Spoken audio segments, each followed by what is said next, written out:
தக்காளி வந்து தேவையான அளவு எடுத்து நீள்வாக்கில் கட் பண்ணியாச்சுங்க ஃப்ரெண்ட்ஸ்.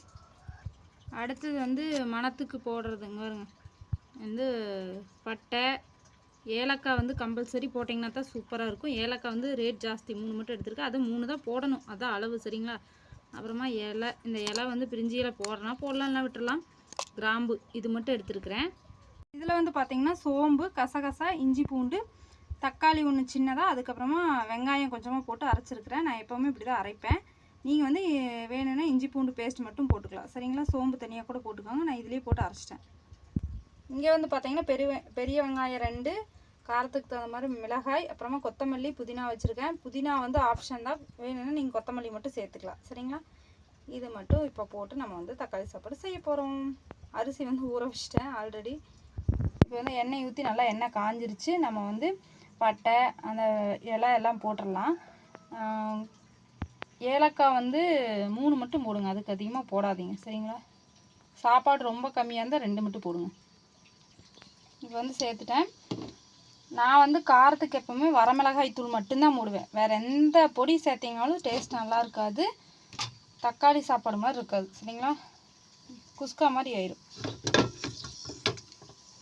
இப்போ வந்து இது இந்த மாதிரி செஞ்சு பாருங்கள். கோவிலில் நம்ம சாப்பிட்ற தக்காளி சாப்பாடு டேஸ்ட் அப்படியே இருக்கும் சரிங்களா.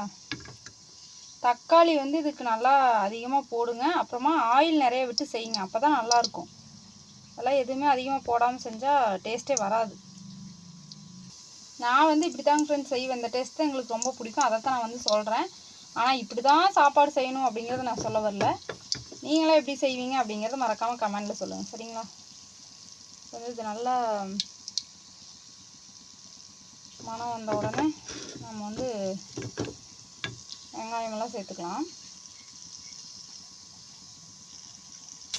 ஃபஸ்ட்டு வந்து நான் எப்போவுமே பச்சை மிளகாய் தான் சேர்ப்பேன். ஏன்னா அது நல்லா அந்த வெள்ளையாக நல்லா வறுபட்டாக்க நல்லா இருக்கும். பச்சை மிளகாய் டேஸ்ட்டாக இருக்கும், மனமாக தெரிக்குதுன்னு போகிறேன்.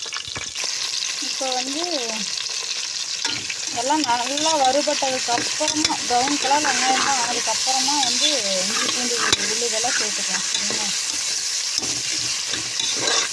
அளவுகள் வந்து எனக்கு சொல்ல தெரியலைங்க.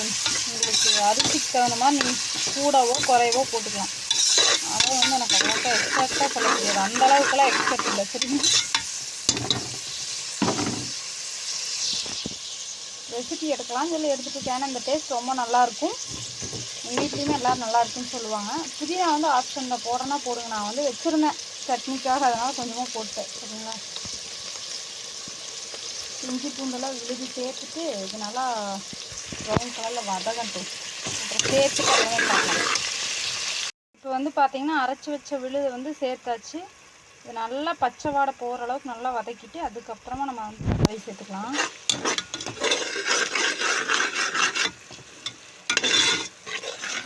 என்னடா இவ்வளோ எண்ணெய் இருக்குதுன்னு நினைக்காதீங்க, இந்த அளவுக்கு இருந்தால் தான் வந்து சாப்பாடு நல்லாயிருக்கும். எனக்கு அப்படி தான் பிடிக்கும்.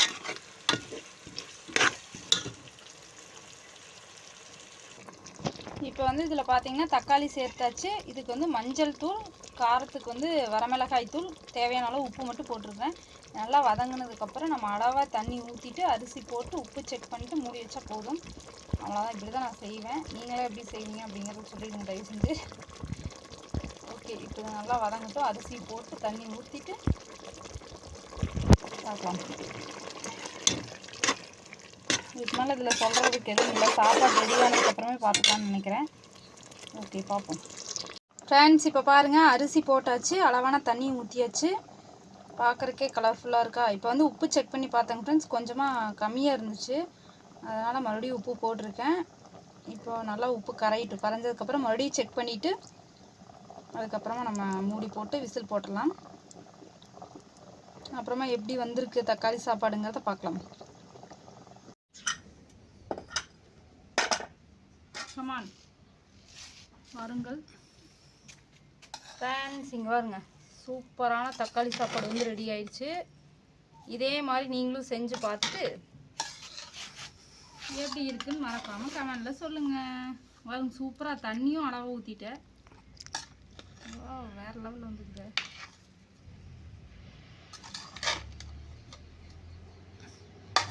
இந்த மாதிரி தான் ஃப்ரெண்ட்ஸ் நான் எப்போவுமே செய்வேன். நீங்கள் எப்படி தக்காளி சாப்பாடு செய்வீங்கன்னு சொல்லுங்கள். ஓகே, அடுத்த விழாக்கில் பார்க்கலாம். பாய்.